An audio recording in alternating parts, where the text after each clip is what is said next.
Ô nó bưng lỗ nè chua cái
bây giờ mình xu bong ôm chia cả score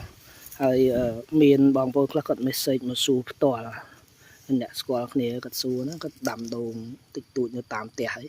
គាត់ថានេះដូងតូចតូចចឹងភាគច្រើនវាអត់មានអាធៀងតុលចាធៀងតុលតែប៉ិតធៀងនេះវាងាប់មិនមែនដោយសារយើងកាប់ទេវាងាប់ដោយសារជំងឺដោយសារផ្សិតដោយសារពីងពីងក្រហមយើងនិយាយទៅដោយសារពីងពីងក្រហមនេះដូចវាចាប់ដើមងាប់ចេះណាមិនមែនចាស់ទេអាហ្នឹងដោយសារពីងពីងក្រហមហើយបងប្អូនខ្លះគាត់និយាយចេះថានេះចេញឆ្នោតchứវាស្ទើរទឹកតែដូងនេះអត់ស្ទើរទឹកទេណាសើមរហូតតែម្ដងដីហ្នឹង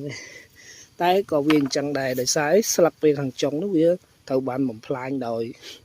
ចៃសឬពីងពីងក្រហមដូចស្លឹកឃើញពណ៌ក្រហមនោះអញ្ចឹងអានៅទីទៀមដីនេះបញ្ហាច្រើនអញ្ចឹងតែដល់ពេលធំទៅលែងសអីហើយអាយុ7 8ឆ្នាំទៅខ្ញុំងាកមកវិញនិយាយរឿងដូងយើងពេលដែលវាផ្លែច្រើនចាប់ពី7 8ផ្លែឬក៏10ផ្លែចេះហើយគឺវាចាប់ដល់បាក់កកវាណាតែកុំលើកណាបងប្អូនណាបើថាវាជ្រុលអញ្ចឹងហើយកុំលើក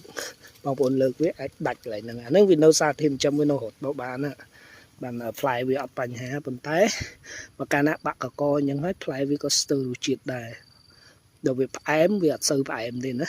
បើដូងនឹងផ្អែមវាអត់សូវផ្អែមទេហើយអានេះយើងមើលទូទៅបើយើងចំណាំសបអញ្ចឹង